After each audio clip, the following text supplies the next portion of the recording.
Senators, please be seated. If there is no objection, the Journal of Proceedings of the trial are approved to date. The Sergeant-at-Arms will make the proclamation. Hear ye, hear ye, hear ye. All persons are commanded to keep silent on pain of imprisonment while the Senate of the United States is sitting for the trial of the articles of impeachment exhibited by the House of Representatives against Donald John Trump, President of the United States. The Majority Leader is recognized. Colleagues, we should expect 2 to 3 hours of session today. We'll take a quick break if needed. Pursuant to the provisions of Senate Resolution 483, the Counsel for the President have 24 hours to make the presentation of their case. The Senate will now hear you.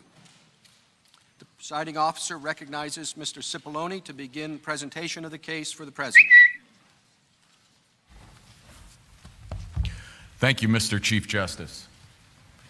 Senators, Leader McConnell, Democratic Leader Schumer, thank you for your time and thank you for your attention. I want to start out just very briefly giving you a short plan for today.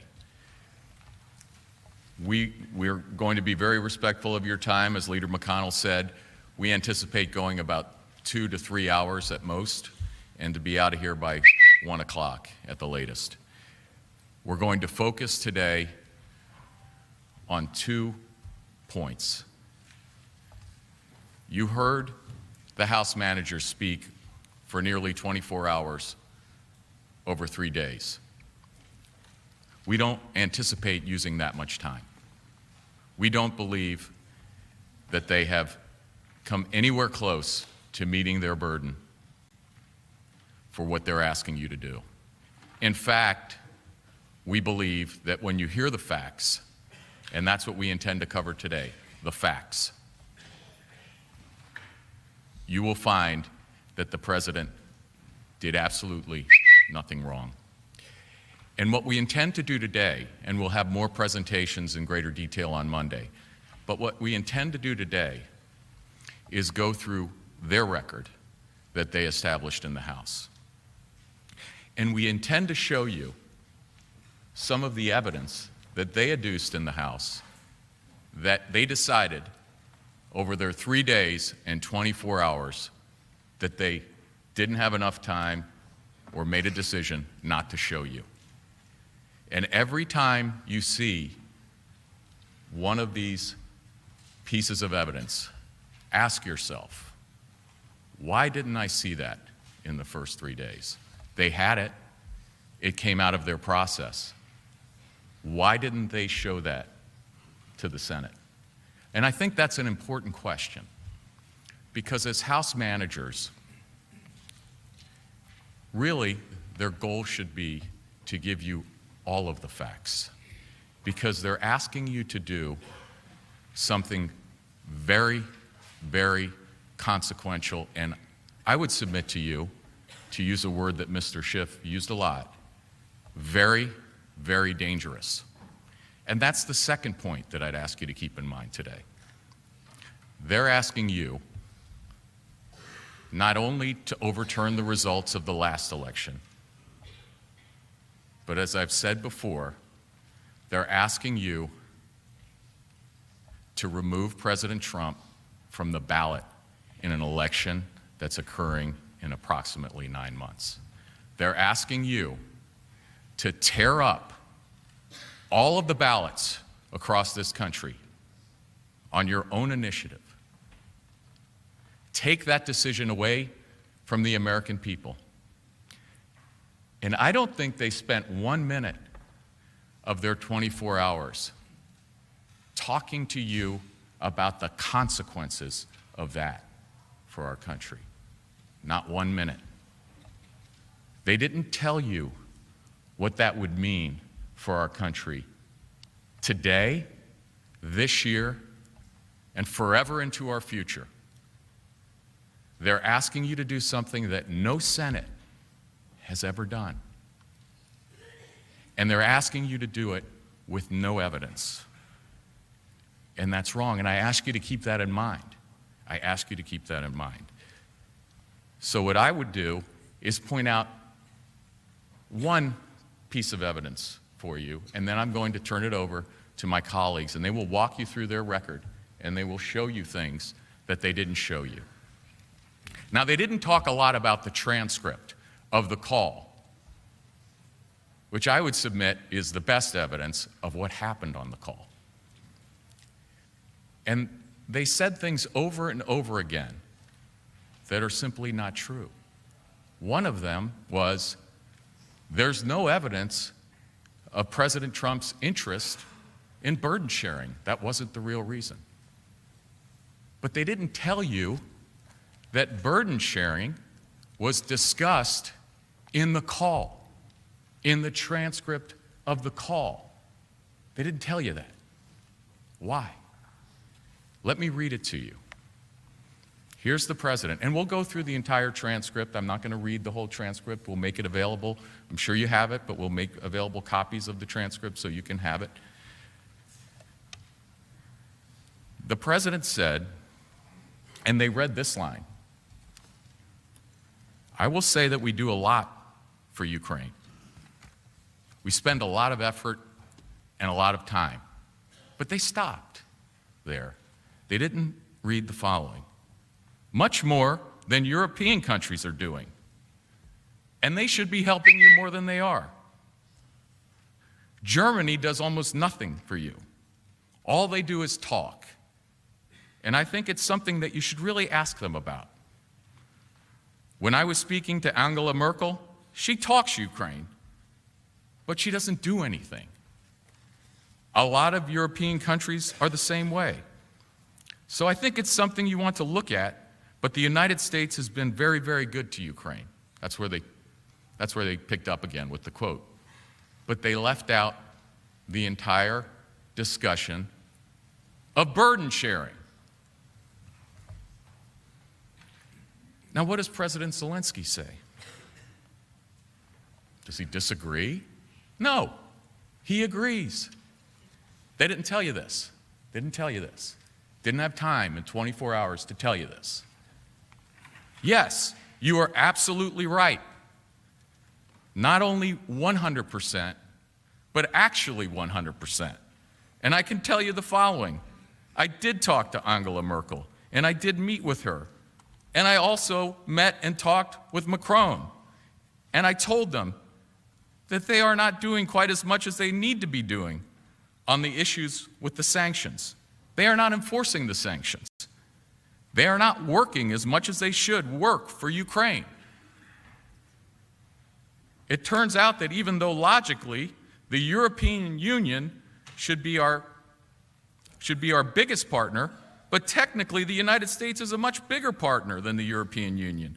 And I'm very grateful to you for that, because the United States is doing quite a lot for Ukraine. Much more than the European Union, especially when we are talking about sanctions against the Russian Federation. Okay. You heard a lot about the importance of confronting Russia, and we're going to talk about that. And you will hear that President Trump has a strong record on confronting Russia. You will hear that President Trump has a strong record of support for Ukraine. You will hear that from the witnesses in their record that they didn't tell you about.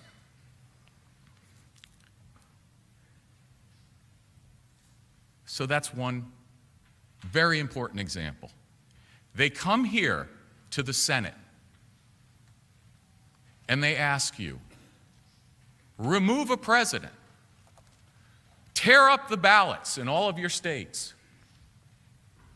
And they don't bother to read the key evidence of the discussion of burden sharing that's in the call itself. Now, that's emblematic of their entire presentation. I'm going to turn the presentation over to my colleague, Mike Purpura. He's going to walk you through many more examples of this. And with each example, ask yourself, why am I just hearing about this now, after 24 hours of sitting through arguments? Why? And the reason is, we can talk about the process, we will talk about the law, but today we are going to confront them on the merits of their argument. Now, they have the burden of proof.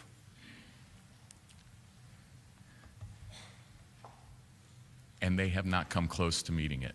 In fact, and I want to ask you to think about one issue regarding process, beyond process.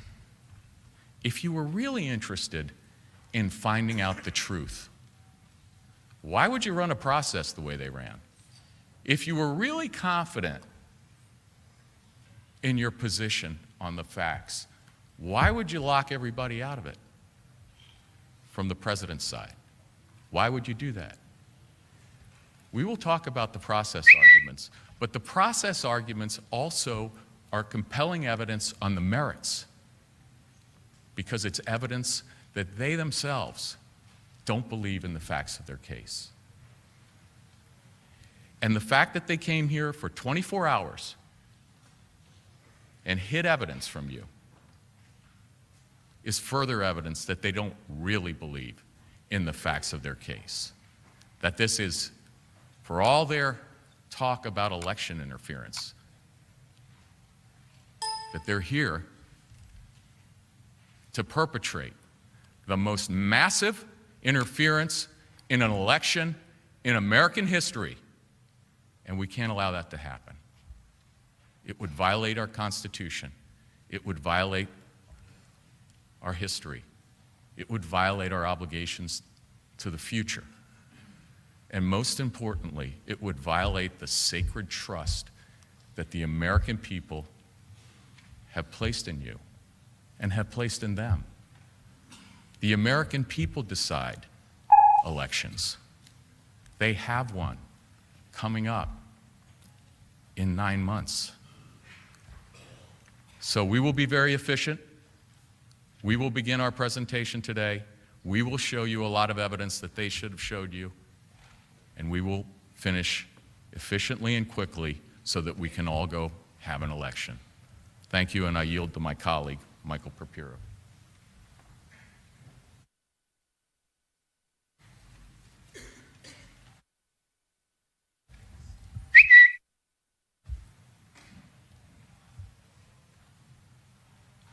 Mr. Chief Justice, members of the Senate, good morning. Again, my name is Michael Purpura. I serve as Deputy Counsel to the President. It is my honor and privilege to appear before you today on behalf of President Donald J. Trump. And what is the President's response? Well, it reads like a classic organized crime shakedown. Shorn of its rambling character and in not so many words, this is the essence of what the President communicates. We've been very good to your country, very good. No other country has done as much as we have. But you know what? I don't see much reciprocity here. I hear what you want. I have a favor I want from you, though. And I'm going to say this only 7 times, so you better listen good. I want you to make up dirt on my political opponent, understand lots of it. On this and on that, I'm going to put you in touch with people, and not just any people. I'm going to put you in touch with Attorney General of the United States, my Attorney General, Bill Barr. He's got the whole weight of the American law enforcement behind him. And I'm going to put you in touch with Rudy. You're going to love him, trust me. You know what I'm asking, and so I'm only going to say this a few more times, in a few more ways. This is, and by the way, don't call me character again. What the President was you when you've done what I asked. This is, in sum, in character, what the President was trying to communicate. That's fake. That's not the real call. That's not the evidence here. That's not the transcript that Mr. Cipollone just referenced. And we can shrug it off and say we were making light or a joke, but that was in a hearing in the United States House of Representatives discussing the removal of the President of the United States from office. There are very few things, if any, that can be as grave and as serious. Let's stick with the evidence. Let's talk about the facts and the evidence in this case. The most important piece of evidence we have in the case and before you is the one that we began with nearly 4 months ago, the actual transcript of the July 25, 2019 telephone call between President Trump and President Zelensky. The real transcript. If that were the only evidence we had, it would be enough to show that the Democrats' entire theory is completely unfounded. But the transcript is far from the only evidence demonstrating that the president did nothing wrong. Once you sweep away all of the bluster and innuendo, the selective leaks, the closed-door examinations of the Democrats' hand-picked witnesses, the staged public hearings, what we're left with are 6 key facts that have not and will not change. First, the transcript shows that the president did not condition either security assistance or a meeting on anything. The paused security assistance funds aren't even mentioned on the call. Second, President Zelensky and other Ukrainian officials have repeatedly said that there was no quid pro quo and no pressure on them to review anything. Third, President Zelensky and high-ranking Ukrainian officials did not even know the security assistance was paused until the end of August, over a month after the July 25 call. Fourth, not a single witness testified that the president himself said that there was any connection between any investigations and security assistance, a presidential meeting, or anything else. Fifth, the security assistance flowed on September 11, and a presidential meeting took place on September 25, without the Ukrainian government announcing any investigations. Finally, the Democrats' blind drive to impeach the president does not and cannot change the fact, as attested to by the Democrats' own witnesses, that President Trump has been a better friend and stronger supporter of Ukraine than his predecessor. Those are the facts. We plan to address some of them today and some of them next week. Each one of these 6 facts, standing alone, is enough to sink the Democrats' case. Combined, they establish what we've known since the beginning. The president did absolutely nothing wrong. The Democrats' allegation that the president engaged in a quid pro quo is unfounded and contrary to the facts. The truth is simple, and it's right before our eyes. The president was at all times acting in our national interest and pursuant to his oath of office. But before I dive in and speak further about the facts, let me mention something that my colleagues will discuss in greater detail. The facts that I'm about to discuss today are the Democrats' facts. This is important because the House managers spoke to you for a very long time, over 21 hours, and have repeatedly claimed to you that their case is, and their evidence is overwhelming and uncontested. It's not. I'm going to share a number of facts with you this morning that the House managers didn't share with you during more than 21 hours. I'll ask you, as Mr. Cipollone already mentioned, that when you hear me say something that the House managers didn't present to you, ask yourself, why didn't they tell me that? Is that something I would have liked to have known? Why am I hearing it for the first time from the president's lawyers? It's not because they didn't have enough time, that's for sure. They only showed you a very selective part of the record, their record. And they, remember this, they have the very heavy burden of proof before you. The president is forced to mount a defense in this chamber against a record that the Democrats developed. The record that we have to go on today is based entirely on House Democratic facts pre-cleared in a basement bunker. Not mostly, entirely. Yet even those facts absolutely exonerate the president. Let's start with the transcript. The president did not link security assistance to any investigations on the July 25 call. Let's step back. On July 25, President Trump called President Zelensky. This was their second phone call. Both were congratulatory. On April 21st, President Trump called to congratulate President Zelensky on winning the presidential election. On July 25, the president called because President Zelensky's party had just won a large number of seats in Parliament. On September 24, before Speaker Pelosi had any idea what President Trump and President Zelensky actually said on the July 25 call, she called for an impeachment inquiry into President Trump.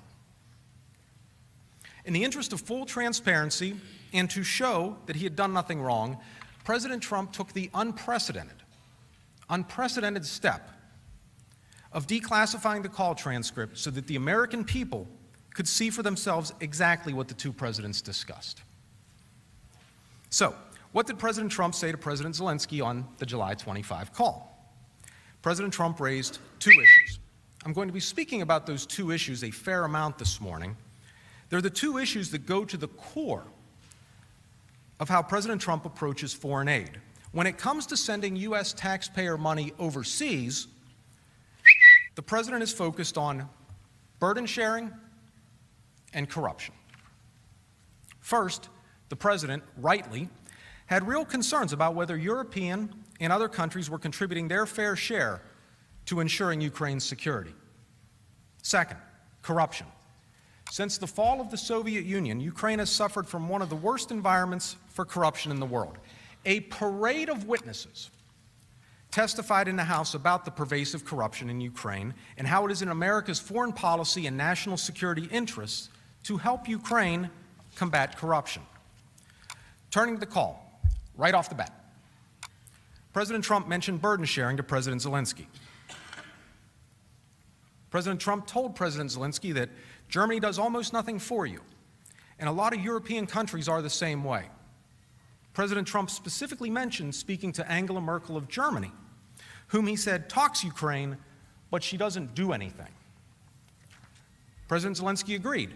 You are absolutely right. He said that he spoke with the leaders of Germany and France and told them that they are not doing quite as much as they need to be doing. So right at the beginning of the call, President Trump was talking about burden sharing. President Trump then turned to corruption in the form of foreign interference in the 2016 presidential election.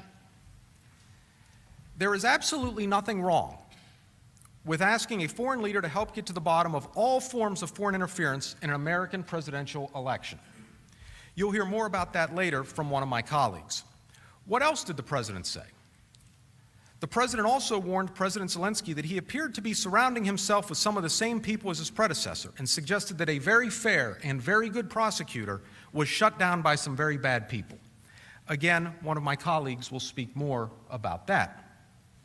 The content of the July 25 call was in line with the Trump administration's legitimate concerns about corruption and reflected the hope that President Zelensky, who campaigned on a platform of reform, would finally clean up Ukraine.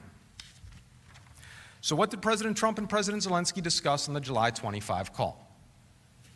Two issues: burden sharing, corruption.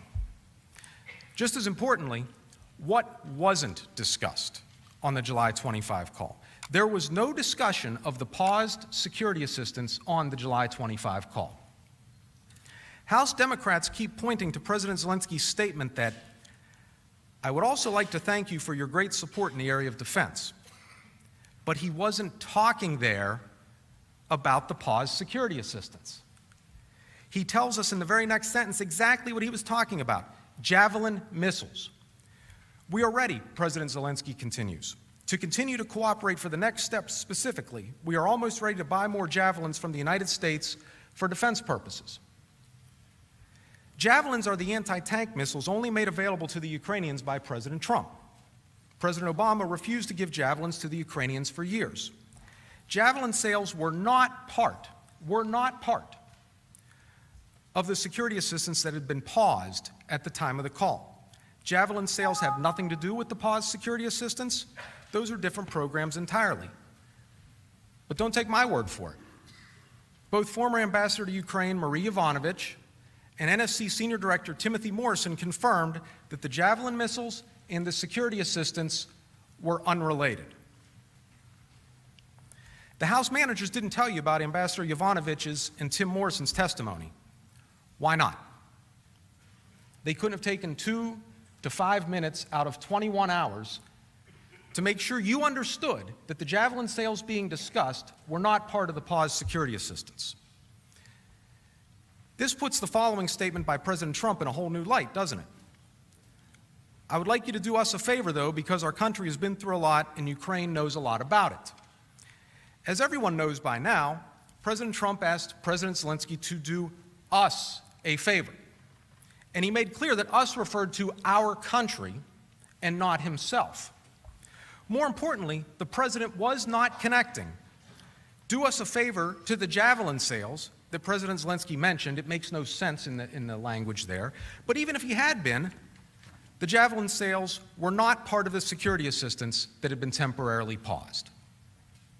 I want to be very clear about this. When the House Democrats claim that the Javelin sales discussed on the July 25 call are part of the paused security assistance, it is misleading. They are trying to confuse you and just sort of wrap everything in instead of unpacking it the right way. There was no mention of the paused security assistance on the call, and certainly not from President Trump. As you know, head of state calls are staffed by a number of aides on both sides. Lieutenant Colonel Alexander Vindman, a detailee at the National Security Council, raised a concern about the call. And that was just a policy concern. Lieutenant Colonel Vindman admitted that he did not know whether there was a crime or anything of that nature, but he had deep policy concerns. Policy concerns. So there you have it. But the president sets the foreign policy. In a democracy such as ours, the elected leaders make foreign policy while the unelected staff, such as Lieutenant Colonel Vindman, implement the policy. Other witnesses were on the July 25 call and had very different reactions than that of Lieutenant Colonel Vindman. Lieutenant General Keith Kellogg, National Security Advisor to the Vice President, former acting National Security Advisor, and a long-serving and highly decorated veteran, attended the call. According to General Kellogg, I was on the much-reported July 25 call between President Donald Trump and President Zelensky. As an exceedingly proud member of the Trump administration, of President Trump's administration, and as a 34-year, highly experienced combat veteran who retired with the rank of Lieutenant General in the Army, I heard nothing wrong or improper on the call. I had and have no concerns. The House managers said that other witnesses were also troubled by the July 25 call and identified those witnesses as Jennifer Williams and Tim Morrison. Jennifer Williams, who works for Lieutenant General Kellogg, now claims that she has concerns about the call. You heard that from the House managers.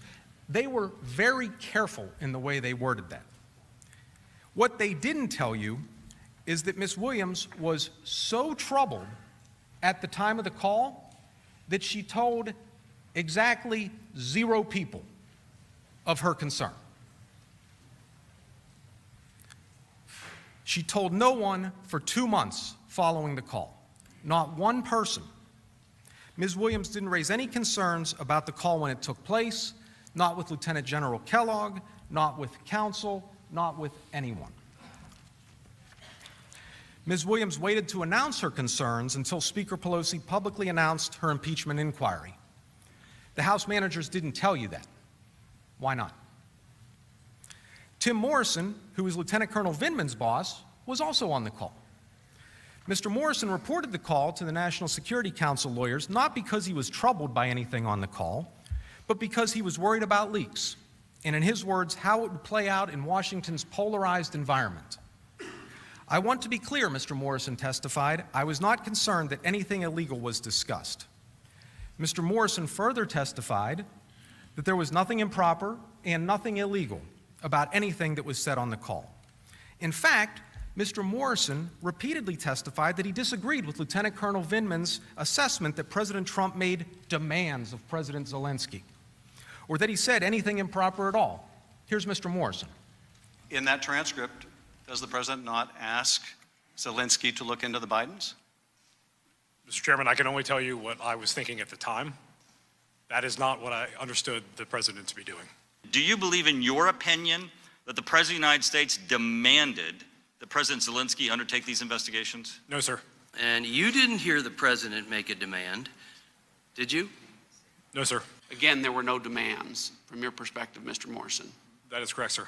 But is it fair to say that as you were listening to the call, you weren't thinking, wow, the president is bribing the president of Ukraine? Significantly, That never crossed your mind? the Ukrainian It did not, sir. government Or that he was never extorting raised the any president concerns of about the Ukraine? July 25 call. Did not, sir. Or doing anything improper? Just hours after the call, Ambassador William Taylor, head of the U.S. mission in Ukraine, had dinner with the then Secretary of the Ukrainian National Security and Defense Council, who seemed to think that the call went fine. The call went well. He wasn't disturbed by anything. The House managers didn't tell you that. Why not? Ambassador Kurt Volker, the U.S. Special Representative for Ukraine, was not on the call.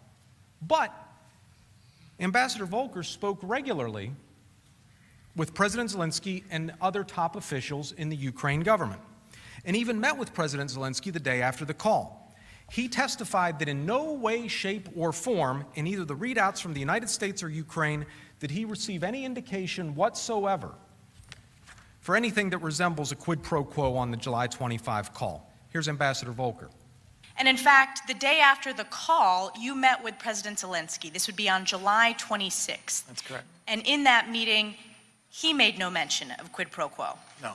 He made no mention of withholding the aid. No. He made no mention of bribery. No. So the fact is the Ukrainians were not even aware of this hold on aid. Is that correct? That's correct. They didn't tell you about this testimony from Ambassador Volker. Why not? President Zelensky himself has confirmed on at least 3 separate occasions that his July 25 call with President Trump was a good phone call and normal, and that nobody pushed me.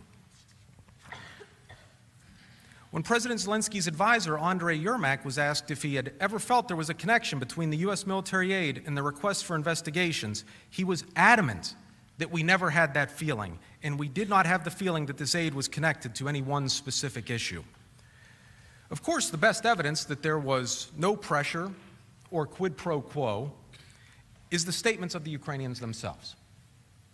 The fact that President Zelensky himself felt no pressure on the call and did not perceive there to be any connection between security assistance and investigations would, in any ordinary case, in any court, be totally fatal to the prosecution. The judge would throw it out, the case would be over. What more do you need to know? The House team knows that. They know the record inside out, upside down, left and right. So what do? How do they try to overcome the direct words from President Zelensky and his administration that they felt no pressure? They tell you that the Ukrainians must have felt pressure, regardless of what they've said. They try to overcome the devastating evidence against them by apparently claiming to be mind readers. They know what's in President Zelensky's mind better than President Zelensky does. President Zelensky said he felt no pressure. The House managers tell you they know better. And this is really a theme of the House case. I want you to remember this. Every time the Democrats say that President Trump made demands or issued a quid pro quo to President Zelensky on the July 25 call, they are saying that President Zelensky and his top advisors are being untruthful. And they acknowledge that's what they're saying. They've said it over the past few days. Tell me how that helps. Tell me how that helps U.S. foreign policy and national security to say that about our friends.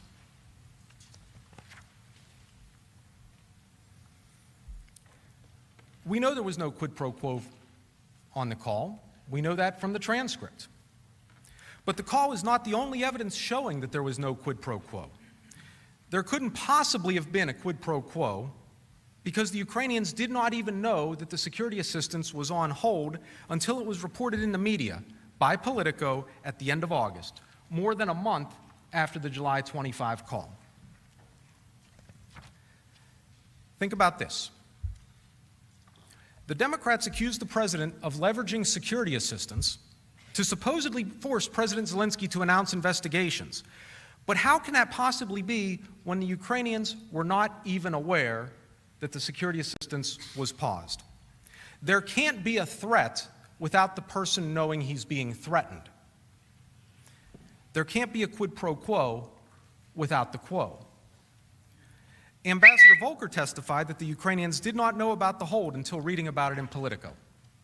Ambassador Taylor and Tim Morrison both agreed. Deputy Assistant Secretary of State George Kent testified that no Ukrainian official contacted him about the paused security assistance until that first intense week in September. Let's hear from the four of them. I believe the Ukrainians became aware of the hold on August 29th and not before. That date is the first time any of them asked me about the hold by forwarding an article that had been published in Politico. It was only after August 29th, when the Politico article came out, that I got calls from several of the Ukrainian officials. You mentioned the August 28th Politico article. Was that the first time that you believe the Ukrainians may have had a real sense that the aid was on hold?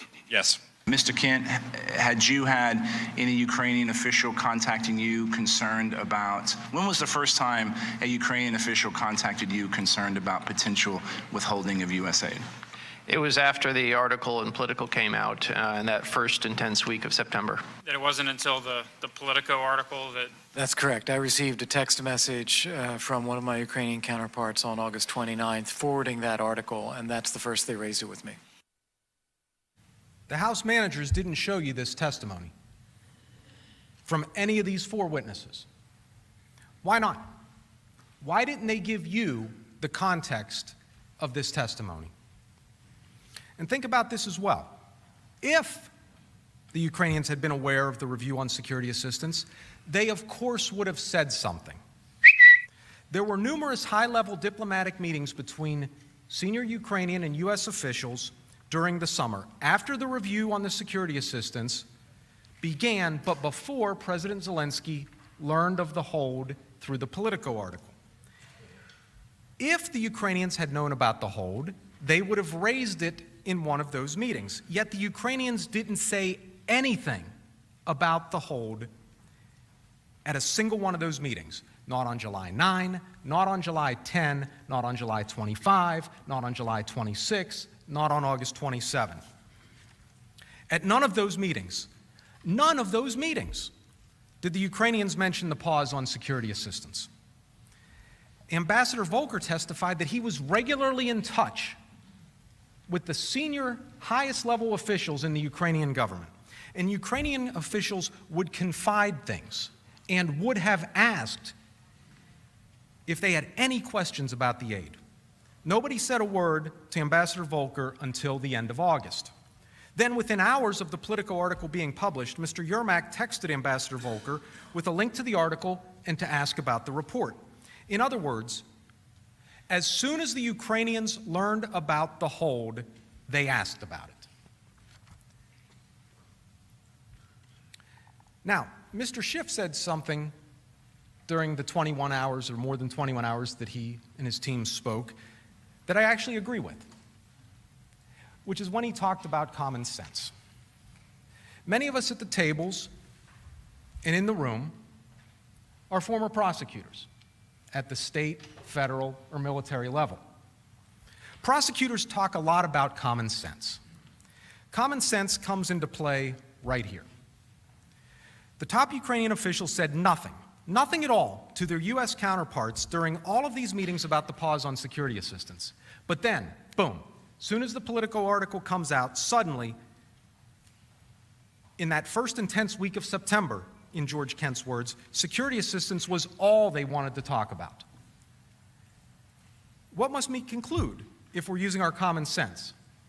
That they didn't know about the pause until the Politico article on August 28th. No activity before, article comes out, flurry of activity. That's common sense, and it's absolutely fatal to the House manager's case. The House managers are aware that the Ukrainians' lack of knowledge on the hold is fatal to their case, and so they've desperately tried to muddy the water. The managers told you that Deputy Assistant Secretary of Defense Laura Cooper presented two emails that people on her staff received from people at the State Department regarding conversations with people at the Ukraine embassy that could have been about U.S. security assistance to Ukraine. What they did not tell you is that Ms. Cooper testified that she could not say for certain whether the emails were about the pause on security assistance. She couldn't say one way or the other. She also testified that she didn't want to speculate about the meaning of the words in the emails. The House managers also didn't tell you, Ms. Cooper testified that I reviewed my calendar, and the only meeting where I can recall a Ukrainian official raising the issue of security assistance with me is on September 5th at the Ukrainian Independence Day celebration. The House managers didn't tell you that. The House managers also mentioned that one of Ambassador Volker's advisors, Catherine Croft, claimed that the Ukrainian embassy officials learned about the pause earlier than the Politico article. But when asked when she heard from the Ukraine embassy officials, Ms. Croft admitted that she can't remember those specifics and did not think that she took notes. Ms. Croft also did not remember when news of the hold became public. Remember, though, that Ambassador Volker, her boss, who was in regular contact with President Zelensky and the top Ukrainian aides, was very clear that I believe the Ukrainians became aware of the hold on August 29th and not before. This is all the House managers have, in contrast to the testimony of Volker, Taylor, Morrison, and Kent. The text from Yermak, the words of the high-ranking Ukrainians themselves, and the flurry of activity that began on August 28th. And that's the evidence that they want you to consider as a basis to remove the duly elected President of the United States. The bottom line is it is not possible for the brief security assistance review to have been used as leverage when President Zelensky and other top Ukrainian officials did not know about it. That's what you need to know. That's what the House managers didn't tell you. The House managers know how important this issue is. When we briefly mentioned it a few days ago, they told us we needed to check our facts. We did. We're right. President Zelensky and his top aides did not know about the pause on security assistance at the time of the July 25 call and did not know about it until August 28 when the Politico article was published. We know there was no quid pro quo on the July 25 call. We know the Ukrainians did not know that security assistance had been paused at the time of the call. There is simply no evidence anywhere that President Trump ever linked security assistance to any investigations. Most of the Democrats' witnesses have never spoken to the president at all, let alone about Ukraine security assistance. The two people in the House record who asked President Trump about whether there was any linkage between security assistance and investigations were told in no uncertain terms that there's no connection between the two. When Ambassador to the European Union Gordon Sondland asked the president in approximately the September 9 timeframe, the president told him, I want nothing, I want nothing, I want no quid pro quo. Even earlier, on August 31, Senator Ron Johnson asked the president if there was any connection between security assistance and investigations. The president answered, no way. I would never do that. Who told you that? Two witnesses, Ambassador Taylor and Tim Morrison, said they came to believe security assistance was linked to investigations. But both witnesses based this belief entirely on what they heard from Ambassador Sondland before Ambassador Sondland spoke to the president. Neither Taylor nor Morrison ever spoke to the president about the matter. How did Ambassador Sondland come to believe that there was any connection between security assistance and investigations? Again, the House managers didn't tell you. Why not? In his public testimony, Ambassador Sondland used variations of the words assume, presume, guess, speculate, and belief over 30 times. Here are some examples. That was my presumption, my personal presumption. That was my belief. That was my presumption, yeah. Is that I said right? I presume that might have to be done in order to get the aid released. It was a presumption. I've been very clear as to when I was presuming, and I was presuming on the aid. It would be pure, guesswork on my part, speculation. I don't know. That was the problem, Mr. Goldman. No one told me directly that the aid was tied to anything. I was presuming it was. Didn't show you any of this testimony, not once during their 21-hour presentation. 21 hours, more than 21 hours. And they couldn't give you the context to evaluate Ambassador Sondland. All the Democrats have to support the alleged link between security assistance and investigations is Ambassador Sondland's assumptions and presumptions. We remember this exchange. Is it correct? No one on this planet told you that Donald Trump was tying this aid to the investigations? Because if your answer is yes, then the chairman's wrong and the headline on CNN is wrong. No one on this planet told you that President Trump was tying aid to investigations. Yes or no? Yes. So, you really have no testimony today that ties President Trump to a scheme to withhold aid from Ukraine in exchange for these investigations. Other than my own presumption.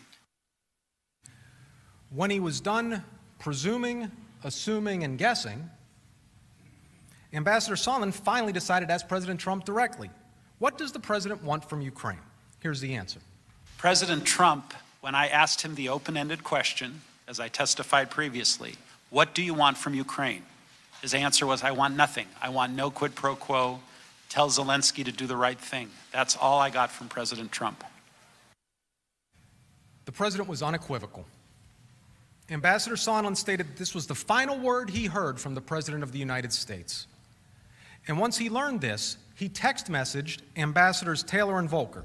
The president has been crystal clear, no quid pro quos of any kind.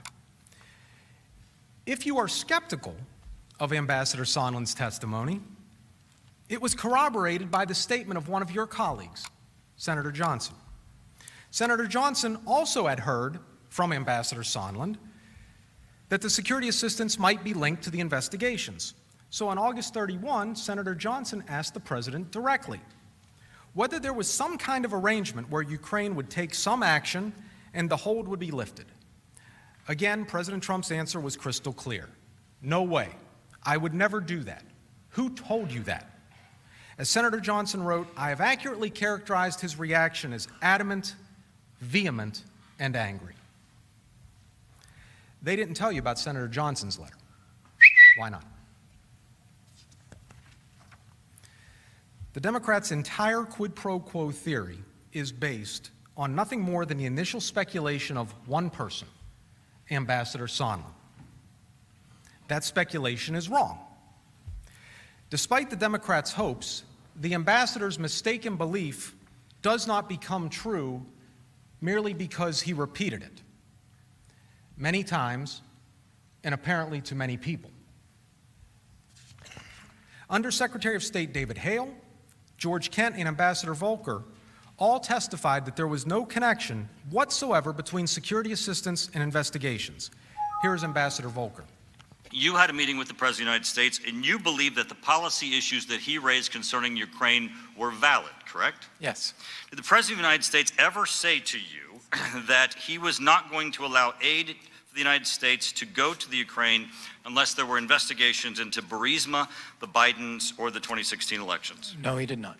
Did the Ukrainians ever tell you that they understood that they would not get a meeting with the President of the United States, a phone call with the President of the United States, military aid, or foreign aid from the United States unless they undertook investigations of Burisma, the Bidens, or the 2016 elections? No, they did not.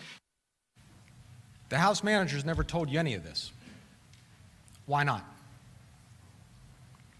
Why didn't they show you this testimony? Why didn't they tell you about this testimony? Why didn't they put Ambassador Sondland's testimony in its full and proper context for your consideration? Because none of this fits their narrative, and it wouldn't lead to their predetermined outcome. Thank you for your attention. I yield to Mr. Sekulow.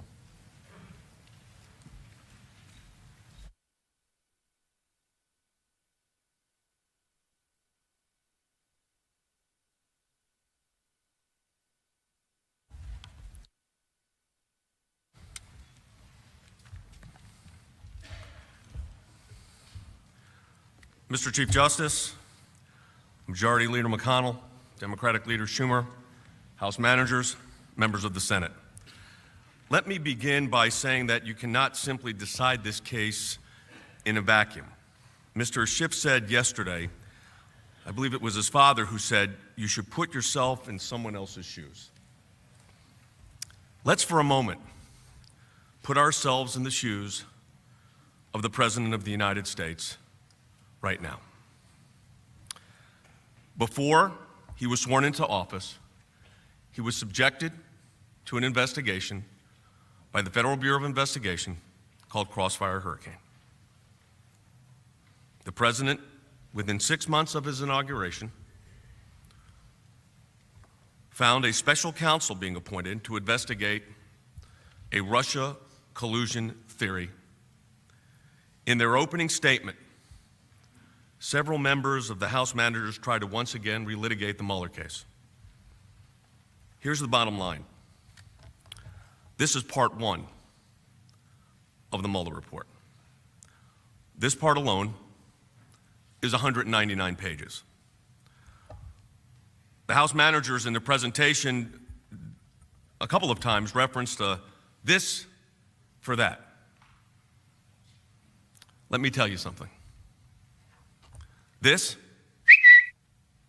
cost $32 million. This investigation took 2,800 subpoenas. This investigation had 500 search warrants. This had 230 orders for communication records. This had 500 witness interviews. All to reach the following conclusion. And I'm going to quote from the Mueller report itself. It can be found on page 173. As it relates to this whole matter of collusion and conspiracy. Ultimately, these are the words of Bob Mueller in his report, this investigation did not establish that the campaign coordinated or conspired with the Russian government in its election interference activities. Let me say that again. This, the Mueller report, resulted in this. That for this. Ultimately, the investigation did not establish that the campaign coordinated or conspired with the Russian government in its election-related interference activities. This for that. In his summation on Thursday night, Manager Schiff complained that the president chose not to go with the determination of his intelligence agencies regarding foreign interference and instead decided that he would listen to people that he trusted and he would inquire about the Ukraine issue himself. Mr. Schiff did not like the fact that the president did not apparently blindly trust some of the advice he was being given by the intelligence agencies. First of all, let me be clear. Disagreeing with the president's decision on foreign policy matters or whose advice he's going to take is in no way an impeachable offense. Second, Mr. Schiff and Mr. Nadler, of all people, because they chair significant committees, really should know this, and they should know what's happened. Let me remind you of something.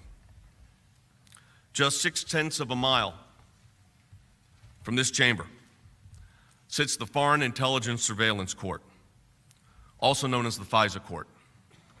It is the federal court established and authorized under the Foreign Intelligence Surveillance Act to oversee requests by federal agencies for surveillance orders against foreign spies inside the United States, including American citizens. Because of the sensitive nature of its business, the court is a more secret court. Its hearings are closed to the public. In this court, there are no defense counsel, no opportunity to cross-examine witnesses, and no ability to test evidence. The only material that the court ever sees are those materials that are submitted on trust by members of the intelligence community, with the presumption that they would be acting in good faith. On December 17th, 2019, the FISA court issued a scathing order in response to the Justice Department Inspector General's report on FBI's Crossfire Hurricane investigation into whether or not the Trump campaign was coordinating with Russia. We already know the conclusion. That report detailed the FBI's pattern and practice, systematic abuses of obtaining surveillance order requests and the process they utilize. In its order, and this is the order from the court. I'm going to read it. This order responds to reports that personnel of the Federal Bureau of Investigation provided false information to the National Security Division of the Department of Justice and withheld material information from the NSD, which was detrimental to the FBI's case in connection with 4 applications to the Foreign Intelligence Surveillance Court. When the FBI personnel misled NSD in the ways that are described in these reports, they equally misled the Foreign Intelligence Surveillance Court. This order's been followed up. There's been another order. It was declassified just a couple of days ago. Thanks in large part, the court said, to the Office of Inspector General's U.S. Department of Justice, the court has received notice of material misstatements and omissions in applications filed by the government in the above-captioned documents. DOJ assesses that with respect to the applications, and it lists 2 specific docket numbers, 17375 and 17679, if not earlier, there was insufficient predication to establish probable cause to believe that Carter Page was acting as an agent of a foreign power.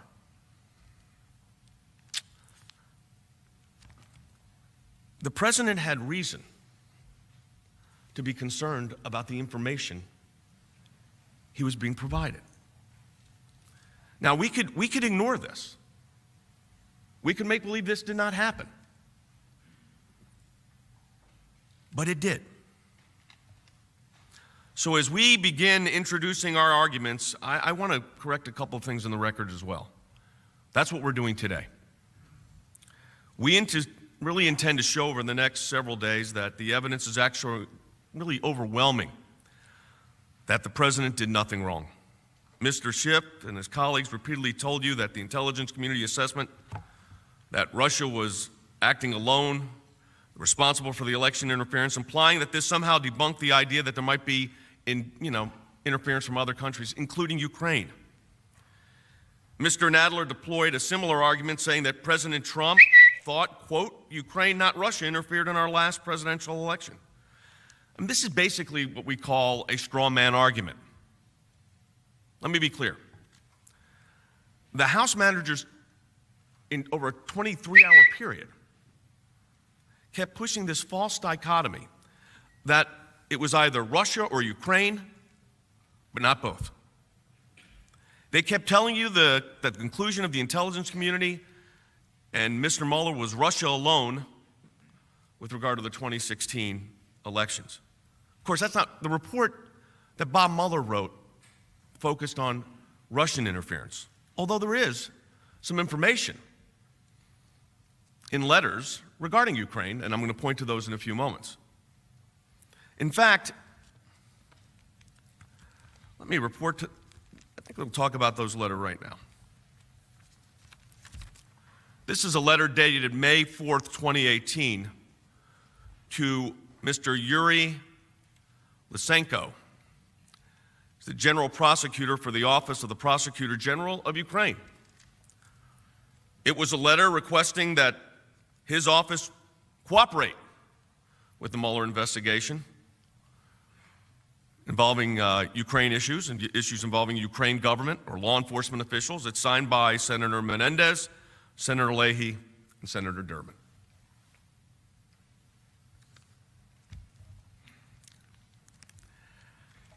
I'm doing this to put this in an entire perspective.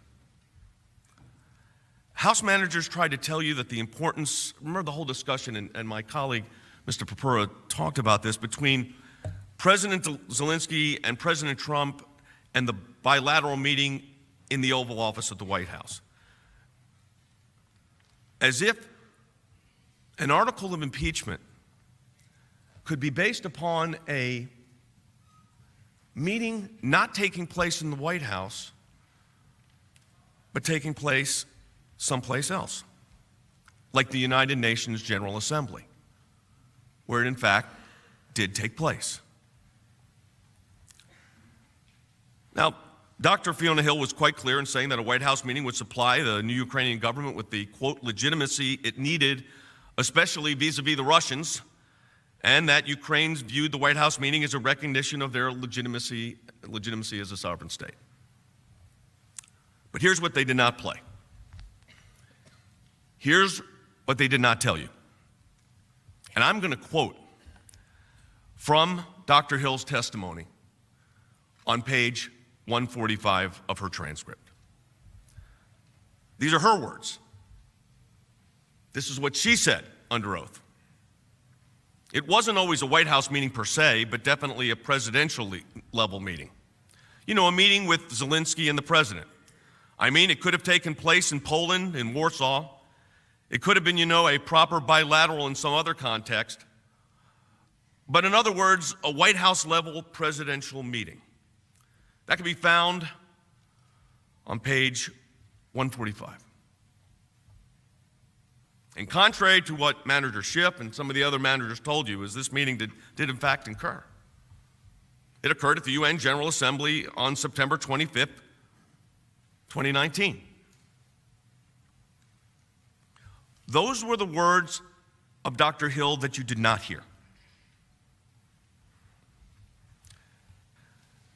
This case is really not about presidential process. It's about the House manager's insistence. That they are able to read everybody's thoughts. It's about the House managers. They can read everybody's intention. That they are able to read everybody's thoughts. They can read everybody's intention, even when the principal speakers, the witnesses themselves, insist that those interpretations are wrong. Manager Schiff, Managers Garcia and Dennings relied heavily on selected clips from Ambassador Sondland's testimony. I am not going to replay those. My colleague, Mr. Purpura, played those for you. It's clear. We're not going to play the same clips 7 times. He said it. You saw it. That's the evidence. Ms. Lofgren said that, you know, numerous witnesses testified, and this is a quote, that they were not provided with any reason for why the hold was lifted on September 11th, again suggesting that the president's reason for the hold, Ukrainian corruption and burden sharing, were somehow created after the fact. But again, as my colleague just showed you, burden sharing was raised in the transcript itself. Mr. Schiff stated here that just like the implementation of the hold, President Trump provided no reason for the release. This also is wrong. In their testimony, Ambassadors Volker and Sondland said that the president raised his concerns about Ukrainian corruption in the May 23, 2019 meeting with the Ukraine delegation. Deputy Defense Secretary Laura Kraft testified that she received an email in June of 2019 listing follow-ups from a meeting between the Secretary of Defense Chief of Staff and the President relating specifically to Ukrainian security assistance, including asking about what other countries are contributing. Burden sharing. That could be found in Laura Cooper's deposition, pages 33 and 34. The President mentioned both corruption and burden sharing to Senator Johnson, as you already heard. It's also important to note that, as Ambassador David Hale testified, that foreign aid generally was undergoing a review in 2019. From page 84 of his November 6, 2019 testimony, he said the administration did not want to take a sort of business-as-usual approach to foreign assistance, a feeling that once a country has received a certain assistance package, it's something that continues forever. They didn't talk about that in the 23-hour presentation. Dr. Fiona Hill confirmed this review and testified on November 21st, 2019. I'm again, quote from page 75 of her testimony, that, quote, there had been a directive for a whole-scale review of our foreign policy assistance, and the ties between our foreign policy objectives and that assistance. This had been going on actually for many months. So multiple witnesses testified that the President had long-standing concerns and specific concerns about Ukraine. The House managers understandably ignore the testimony that took place before their own committees.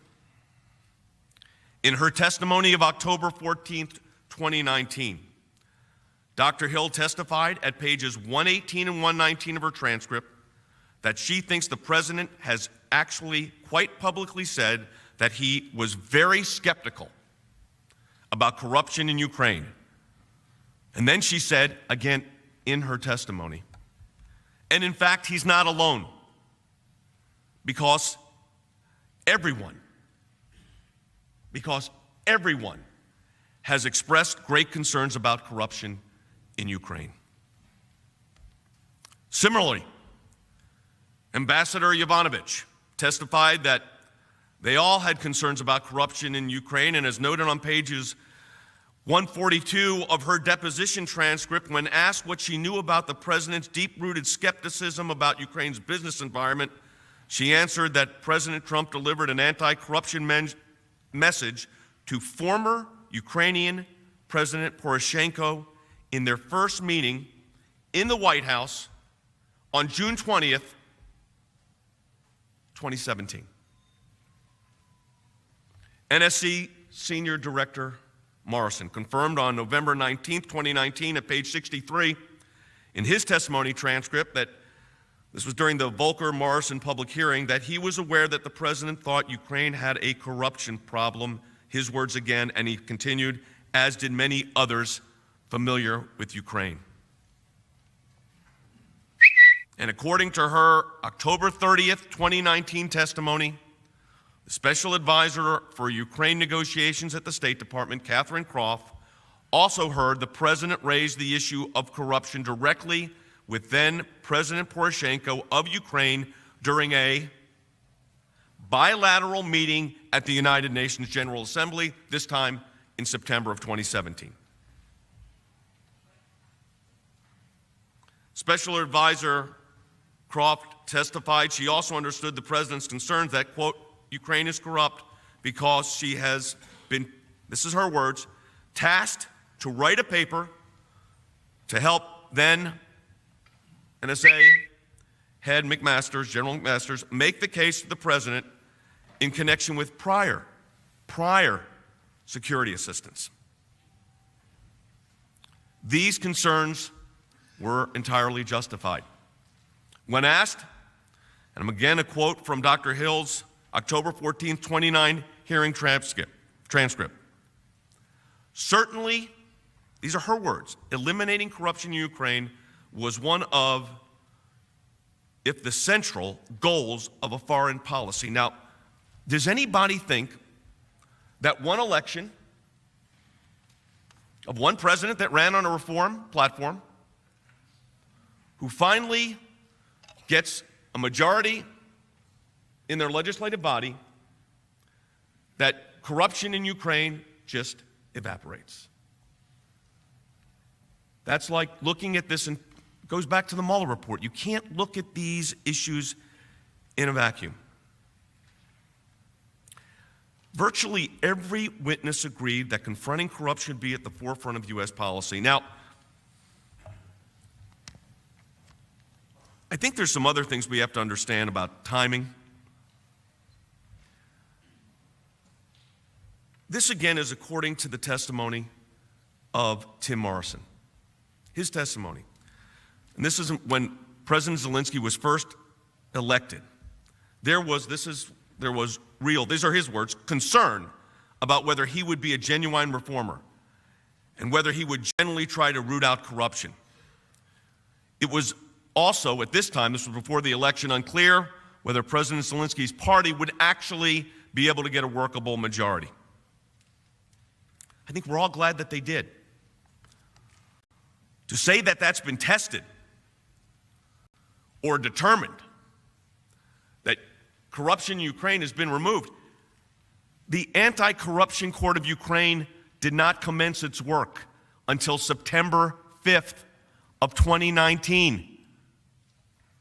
121 days ago, 4 months ago. We're acting as if there was a magic wand, that there was new elections and everything was now fine.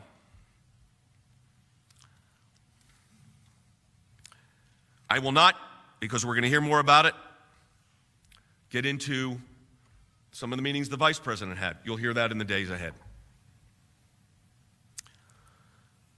Manager Crow said this: "What's most interesting to me about this is that President Trump was only interested in Ukraine aid." His words, nobody else. The U.S. provides aids to dozens of countries around the world, lots of partners and allies. He didn't ask about any of them, just Ukraine. I appreciate your service to our country. I really do. I didn't serve in the military, and I appreciate that. But let's get our facts straight. That is what Manager Crow said. Here's what actually happened. President Trump has placed holds on aid a number of times.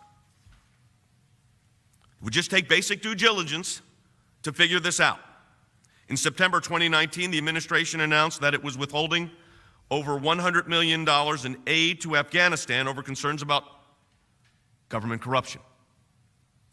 In August 2019, President Trump announced that the administration and Seoul were in talks to substantially increase South Korea's burden sharing of the expenses of U.S. military aid support for South Korea. In June, President Trump cut or paused over $550 million in foreign aid to El Salvador, Honduras, and Guatemala because those countries were not fairly sharing the burdens of preventing mass migration to the United States. In June, the administration temporarily paused $105 million in aid to Lebanon.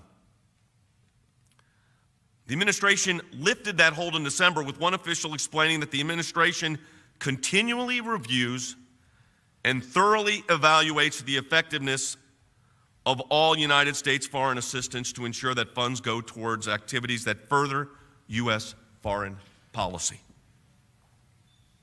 and also further our national security interest, like any administration would. In September 2018, the administration canceled the $300 million in military aid to Pakistan because it was not meeting its counterterrorism obligations. You didn't hear about any of that from my Democratic colleagues, the House managers. None of that was discussed. Undersecretary Hale, again, his transcript, said that, quote, aid has been withheld from several countries across the globe for various reasons. Dr. Hill similarly explained that there was a freeze put on all kinds of aid. Also, freeze was put on assistance because it was in the process at the time of an awful lot of reviews going on foreign assistance.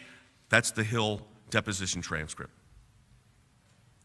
She added, this was one of the star witnesses for the managers, she added, this again not played, that in her experience, stops and starts are sometimes common with foreign assistance, and that the Office of Management and Budget holds up dollars all the time, including in the past for dollars going to Ukraine in the past. Similarly, Ambassador Volker affirmed that aid gets held up from time to time for a whole assortment of reasons. Manager Crow told you that the president's Ukraine policy was not strong against Russia, noting that we help our partner fight Russia over there so we don't have to fight Russia here, our friends on the front lines in trenches and with sneakers. And this was following the Russians' invasion of Ukraine in 2014. The United States has stood by Ukraine. Those are your words. While it's true that the United States has stood by Ukraine since the invasion of 2014, only one president since then took a very concrete step. Some of you supported it. And that step included actually providing Ukraine with lethal weapons, including Javelin missiles. That's what President Trump did. Some of you in this very room, some of you managers, actually supported that. Here's what Ambassador Taylor said that you didn't hear in the 23 hours.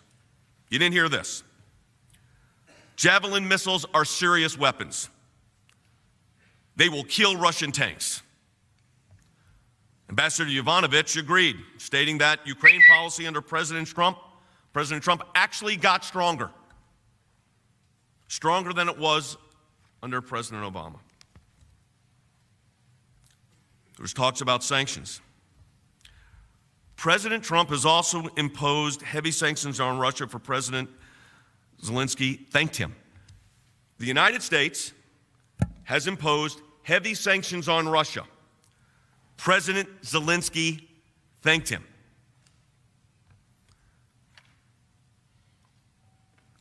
Manager Jeffrey said that the idea that Trump cares about corruption is laughable. This is what Dr. Hill said. They didn't play this. Eliminating corruption in Ukraine was one of, if not the central goal, of U.S. foreign policy in Ukraine. Let me say that again. Dr. Hill testified that eliminating corruption in Ukraine was one of, if not the central goal of U.S. foreign policy in Ukraine. If you're taking notes, you can find that at the Hill deposition transcript 34:7 through 13. Dr. Hill also said that she thinks the president has actually quite publicly said that he was very skeptical about corruption in Ukraine. In fact, he's not alone. She said this as well. Everyone has expressed, again, great concerns about corruption. Ambassador Yovanovitch, they didn't play this. She also said we all had concerns. National Security Director Morrison confirmed that, quote, he was aware that the president thought Ukraine had a corruption problem, as did many other people familiar with it.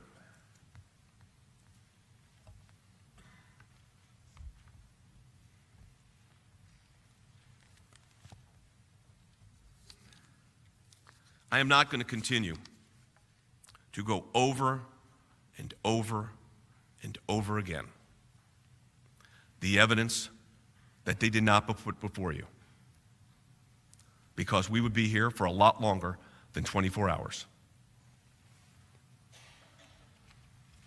But to say that the President of the United States was not concerned about burden sharing, that he was not concerned about corruption in Ukraine, the facts from their hearing,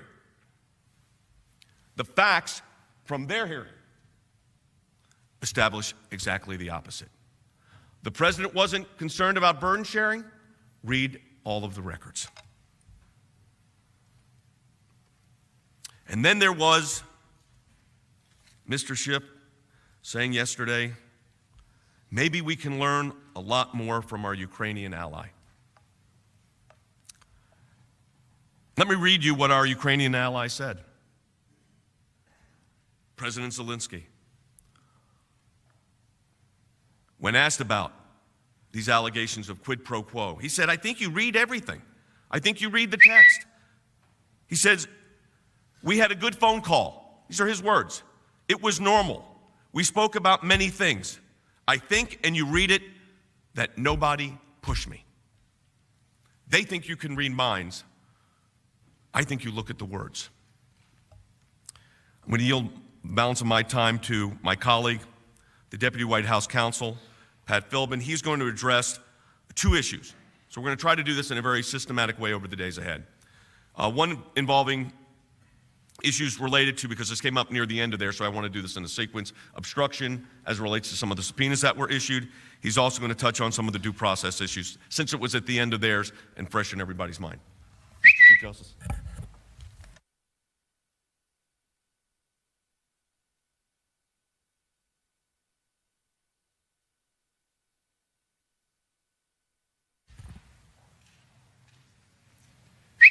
Mr. Chief Justice, Senators, Majority Leader McConnell, Democratic Leader Schumer, good morning. As Mr. Sekulow said, I'm going to touch on a couple of issues related to obstruction and due process. Just to hit on some points before we go into more detail in the rest of our presentation. I'd like to start with one of the points that Manager Jeffries focused a lot on towards the end of the presentation yesterday, related to the obstruction charge in the second article of impeachment, because he tried to portray a picture of what he called blanket defiance, that there was a response from the Trump administration that was simply, we won't cooperate with anything, we won't give you any documents, we won't do anything, and it was blanket defiance really without explanation, that was all there was just an assertion that we wouldn't cooperate. And he said, and I pulled this from the transcript, that President Trump's objections are not generally rooted in the law and are not legal arguments. And that's simply not true. That's simply not true. In every instance, when there was resistance to a subpoena for a witness or for documents, there was a legal explanation of the justification for it.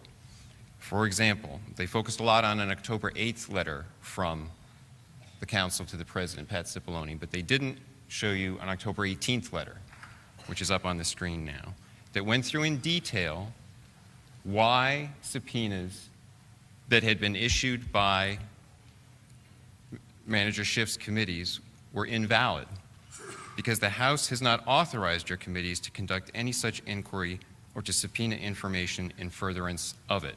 And that was because the House had not taken a vote to authorize the committee to exercise the power of impeachment to issue any compulsory process. And I'm going to get into that issue in just a moment.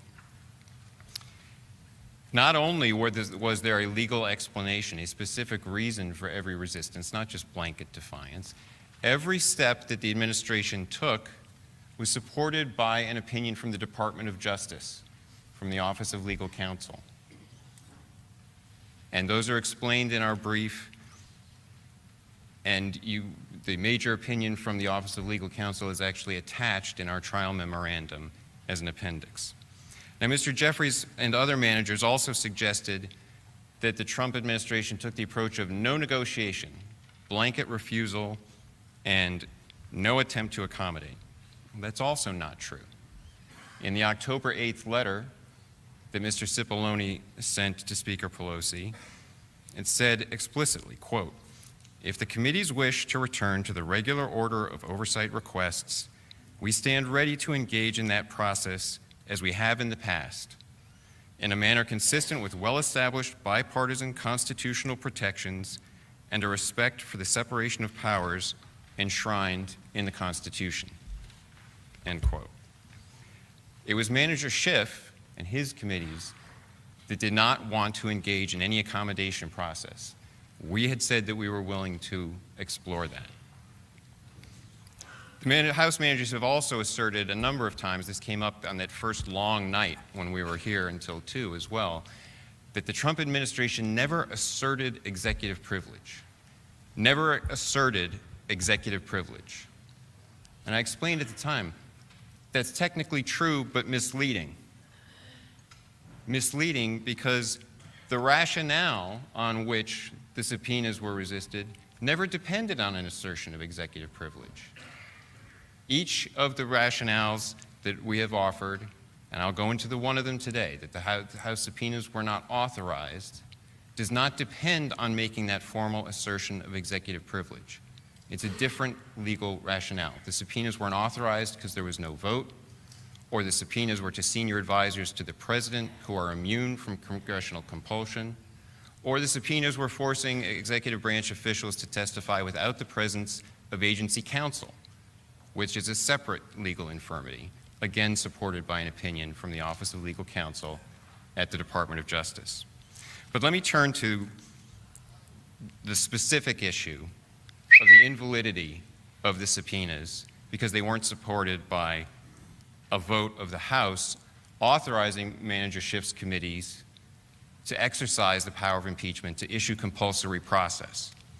Manager Jeffries said that there were no Supreme Court precedents suggesting such a requirement, and that every investigation into a presidential impeachment in history has begun without a vote from the House. And those statements simply aren't accurate. There is Supreme Court precedent explaining very clearly the principle that a committee of either House of Congress gets its authority only by a resolution from the parent body. United States versus Rumley and Watkins versus United States make this very clear. And it's common sense. The Constitution assigns the sole power of impeachment to the House of Representatives, to the House, not to any member, not to a subcommittee. And that authority can be delegated to a committee to use only by a vote of the House. It would be the same here in the Senate. The Senate has the sole power to try impeachments. But if there were no rules that had been adopted by the Senate, would you think that the majority leader himself could simply decide that he would have a committee receive evidence, handle that, submit a recommendation to the Senate, and that would be the way that the trial would occur without a vote from the Senate to give authority to that committee? I don't think so. It doesn't make sense. That's not the way the Constitution assigns that authority. And it's the same in the House. Here, there was no vote to authorize a committee to exercise the power of impeachment. And this law has been boiled down by the D.C. Circuit in Exxon Corp versus FTC to explain it this way. To issue a valid subpoena, a committee or subcommittee must conform strictly to the resolution establishing its investigatory powers. There must be a resolution voted on by the parent body to give the committee that power. And the problem here is there is no standing rule, there was no standing authority giving Manager Schiff's committee the authority to use the power of impeachment to issue compulsory process. Rule 10 of the House discusses legislative authority. It doesn't mention impeachment. And that is why in every presidential impeachment in history, the House has initiated the inquiry by voting to give a committee the authority to pursue that inquiry. So contrary to what Manager Jeffries suggested, there has always been, in every presidential impeachment inquiry, a vote from the full House to authorize a committee. And that is the only way the inquiry begins. There were 3 different votes for the impeachment of President Andrew Johnson in January 1867, in March 1867, and in February 1868. For President Nixon, Chairman Rodino of the House Judiciary Committee explained there was a move to have him issue subpoenas after the Saturday Night Massacre, and they determined that they did not have that authority in the House Judiciary Committee without a vote from the House. And he determined, as he explained, that a resolution has always been passed by the House. It is a necessary step if we are to meet our obligations. There's been reference to investigatory activities starting in the House Judiciary Committee in the Nixon impeachment prior to the vote from the House. But all that the committee was doing was assembling publicly available information and information that had been gathered by other congressional committees.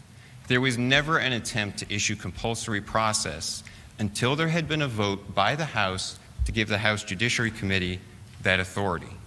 Similarly, in the Clinton impeachment, there were 2 votes from the full House to give the House Judiciary Committee authority to proceed. First, a vote on a resolution 525, just to allow the committee to examine the independent counsel report and make recommendations on how to proceed. Then a separate resolution, House Resolution 581, that gave the House Judiciary Committee subpoena authority. And at the time, in a House report, the House Judiciary Committee explained, I'm quoting, "Because the issue of impeachment is of such overwhelming importance, the committee decided that it must receive authorization from the full House before proceeding on any further course of action. Because impeachment is delegated solely to the House of Representatives by the Constitution, the full House of Representatives should be involved in critical decision-making regarding various stages of impeachment." Here, the House Democrats skipped over that step completely. What they had instead was simply a press conference from Speaker Pelosi announcing that she was directing committees to proceed with an impeachment inquiry against the President of the United States.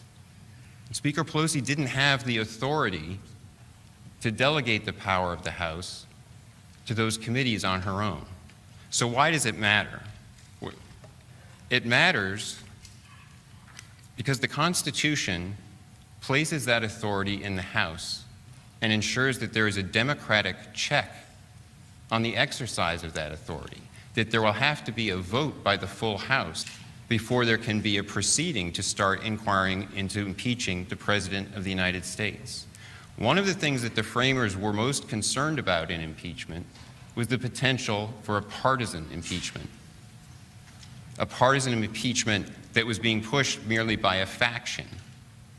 And a way to ensure a check on that is to require democratic accountability from the full House, to have a vote from the entire House before an inquiry can proceed. That didn't happen here. It was only after 5 weeks of hearings that the House decided to have a vote. And what that meant at the outset was that all of the subpoenas that were issued under the law, the Supreme Court cases I discussed, all of those subpoenas were invalid. And that is what the Trump administration pointed out specifically to the House. That was the reason for not responding to them. Because under long-settled precedent, there had to be a vote from the House to give authority.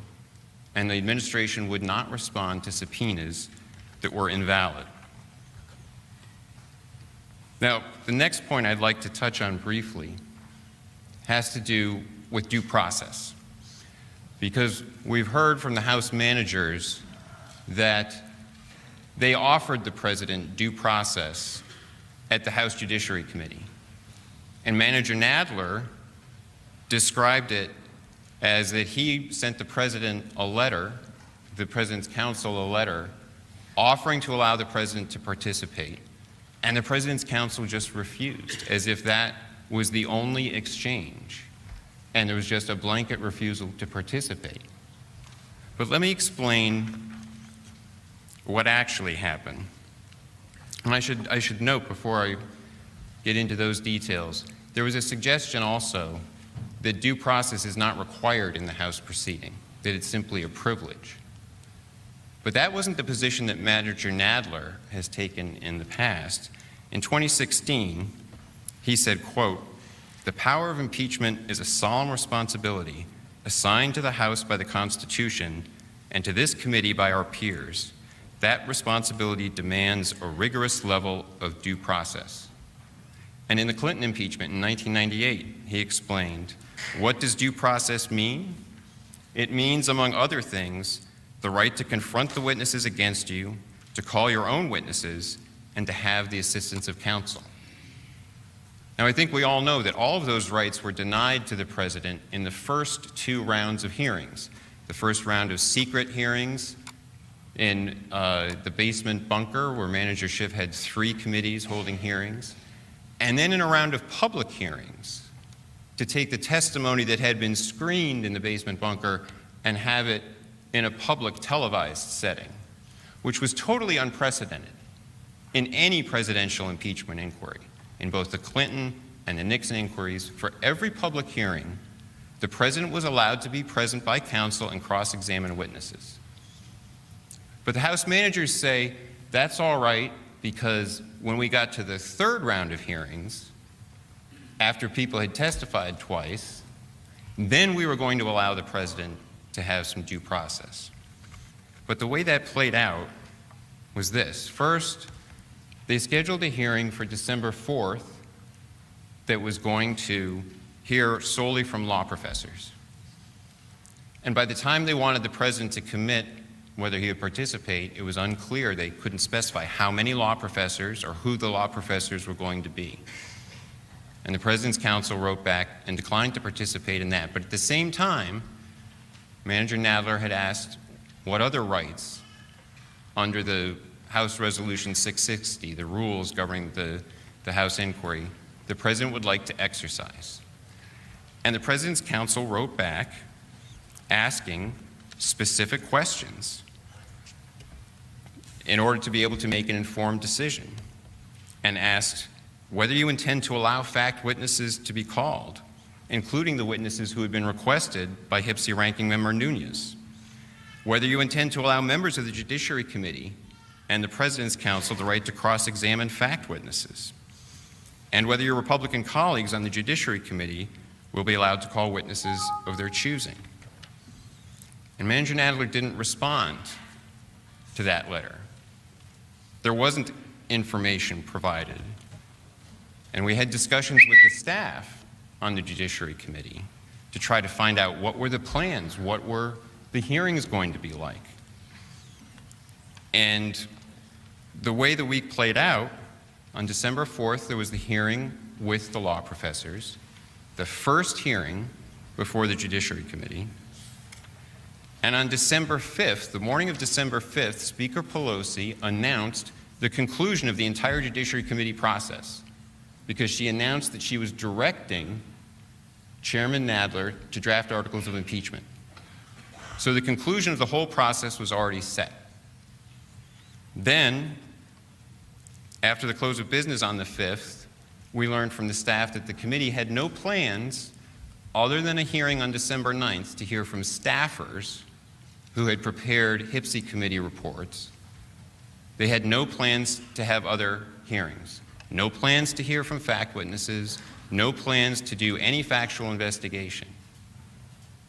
So the president was given a choice of participating in a process that was going to already have the outcome determined.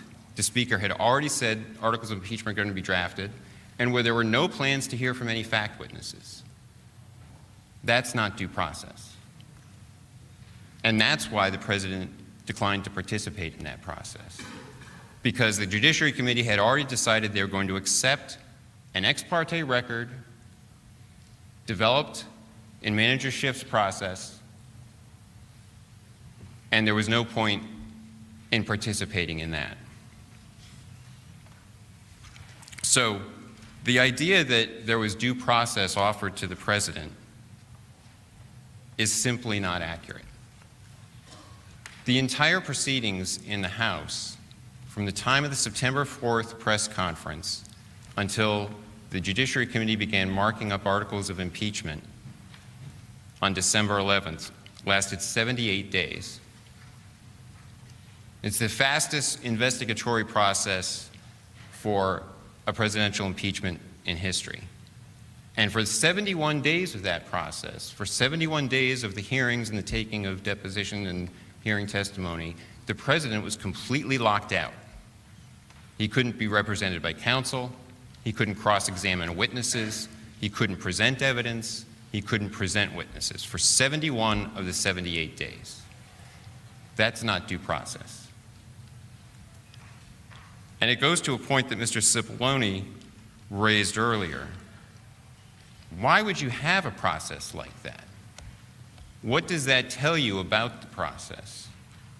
As we've pointed out a couple of times, cross-examination in our legal system is regarded as the greatest legal engine ever invented for the discovery of truth. It's essential. The Supreme Court has said in Goldberg versus Kelly, for any determination that's important, that requires determining facts, cross-examination has been one of the keys for due process. Why did they design a mechanism here where the president was locked out and denied the ability to cross-examine witnesses? It's because they weren't really interested in getting at the facts and the truth. They had a timetable to meet. They wanted to have impeachment done by Christmas, and that's what they were striving to do. Now, as a slight shift in gears, I want to touch on one last point before I yield to one of my colleagues, and that relates to the whistleblower. The whistleblower who we haven't heard that much about, who started all of this. The whistleblower, we know from the letter that the Inspector General of the intelligence community sent that he thought that the whistleblower had political bias. We don't know exactly what the political bias was because the Inspector General testified in the House committees in an executive session, and that transcript is still secret. It wasn't transmitted up to the House Judiciary Committee. We haven't seen it. We don't know what's in it. We don't know what he was asked and what he revealed about the whistleblower. Now, you would think that before going forward with an impeachment proceeding against the President of the United States, that you would want to find out something about the complainant that had started all of it. Because motivations, bias, reasons for wanting to bring this complaint could be relevant, but there wasn't any inquiry into that. Recent reports, public reports, suggest that potentially the whistleblower was an intelligence community staffer who worked with then Vice President Biden on Ukraine matters, which, if true, would suggest an even greater reason for wanting to know about potential bias or motive for the whistleblower. And at first, when things started, it seemed like everyone agreed that we should hear from the whistleblower, including Manager Schiff. I think we have what he said. But yes, we would love to talk directly with the whistleblower. We'll get the unfiltered testimony of that whistleblower. We don't need the whistleblower. What changed? At first, Manager Schiff agreed we should hear the unfiltered testimony from the whistleblower. But then he changed his mind. And he suggested that it was because now we had the transcript. But the second clip there was from September 29th, which was 4 days after the transcript had been released. But there was something else that came into play. And that was something that Manager Schiff had said earlier when he was asked about whether he had spoken to the whistleblower. We have not spoken directly with the whistleblower. We would like to. And it turned out that that statement was not truthful. Around October 2nd or 3rd, it was exposed that Manager Schiff's staff, at least, had spoken with the whistleblower before the whistleblower filed the complaint, and potentially had given some guidance, some sort, to the whistleblower. And after that point, it became critical to shut down any inquiry into the whistleblower. And during the House hearings, of course, Manager Schiff was in charge. He was chairing the hearings. And that creates a real problem from a due process perspective, from a search for truth perspective, because he was an interested fact witness at that point. He had a reason, since he had been caught out saying something that wasn't truthful about that contact. He had a reason to not want that inquiry. And it was he who ensured that there wasn't any inquiry into that. Now, this is relevant here because, as you've heard from my colleagues, a lot of what we've heard over the past 23 hours, over the past 3 days, has been from Chairman Schiff. And he has been telling you things like what's in President Trump's head, what's in President Zelensky's head. It's all his interpretation of the facts and the evidence, trying to pull inferences out of things. And there's another statement that Chairman Schiff made that I think we have on video. But you admit it's all you have right now is a circumstantial case.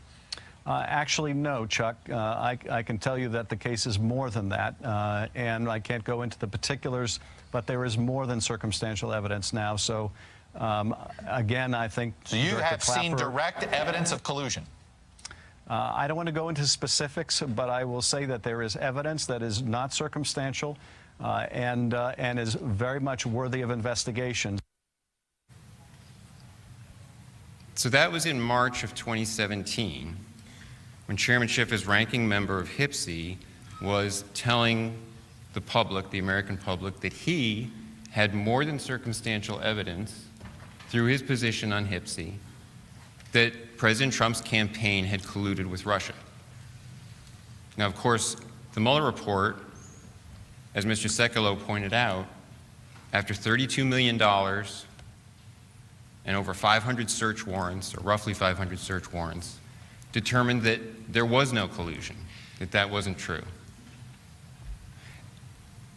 And we wanted to point these things out simply because, for this reason. Chairman Schiff has made so much of the House's case about the credibility of interpretations that the House managers want to place on not hard evidence, but on inferences. They want to tell you what President Trump thought. They want to tell you, don't believe what Zelensky said, we can tell you what Zelensky actually thought.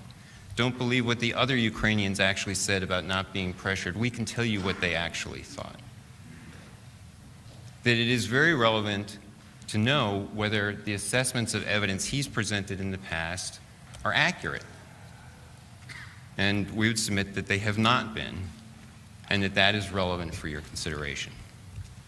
With that, I will yield to my colleague, Mr. Cipollone.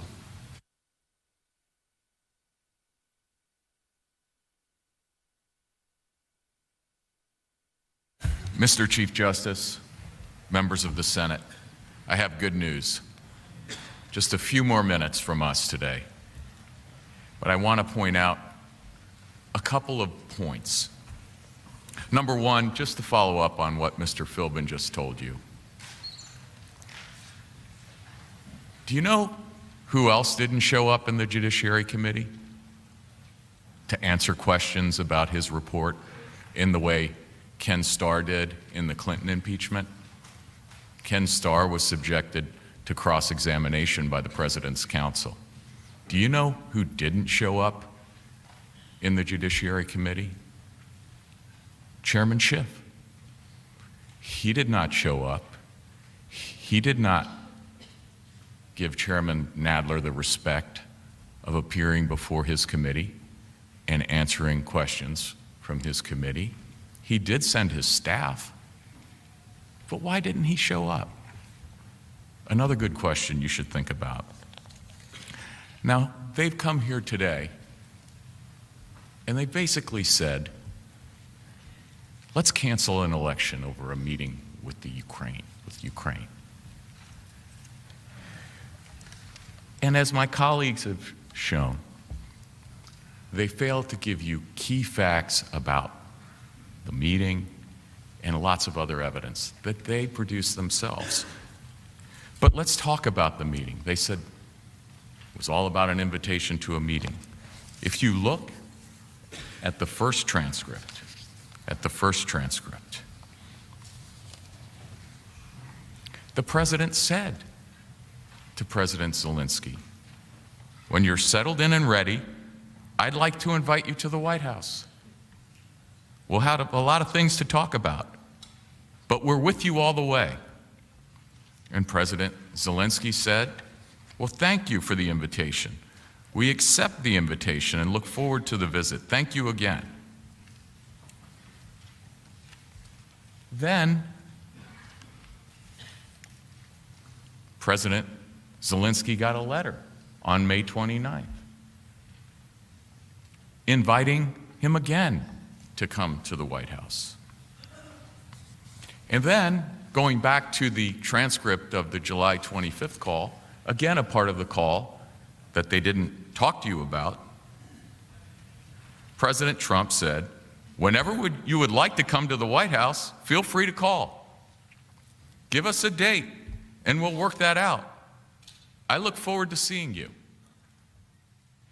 President Zelensky replied, thank you very much. I would be very happy to come and would be happy to meet with you personally and get to know you better. I'm looking forward to our meeting, and I also would like to invite you to visit Ukraine and come to the city of Kyiv, which is a beautiful city. We have a beautiful country which would welcome you. Then he said, on the other hand, I believe on September 1, we will be in Poland. And we can meet in Poland, hopefully. Now, they didn't read you that part of the transcript, and they didn't tell you what happened. A meeting in Poland was scheduled. President Trump was scheduled to go to Poland. He was scheduled to meet with President Zelensky. What happened? President Trump couldn't go to Poland. Why? Because there was a hurricane in the United States, and he thought it would be better for him to stay here to help deal with the hurricane. So the vice president went. Why didn't they tell you that? Why didn't they tell you that President Zelensky suggested, hey, how about we meet in Poland? Why didn't you tell them that that meeting was scheduled and had to be canceled for a hurricane? Why? So that was our first question that we asked you. You heard a lot of facts that they didn't tell you. Facts that are critical. Facts that they know completely collapse their case on the facts. Now, you heard a lot from them. You're not going to hear facts from the president's lawyers. They're not going to talk to you about the facts. That's all we've done today. And ask yourself, given the facts you heard today that they didn't tell you, who doesn't want to talk about the facts? Who doesn't want to talk about the facts? The American people paid a lot of money for those facts. They paid a lot of money for this investigation. And they didn't bother to tell you. Ask yourself why. If they don't want to be fair to the president, at least out of respect for all of you, they should be fair to you. They should tell you these things. And when they don't tell you these things, it means something. So think about that. Impeachment shouldn't be a shell game. They should give you the facts. That's all we have for today. We ask you, out of respect, to think about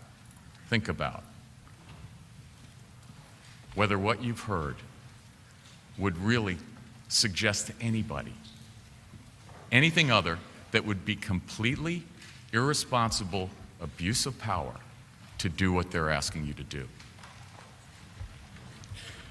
To stop an election, to interfere in an election, and to remove the President of the United States from the ballot?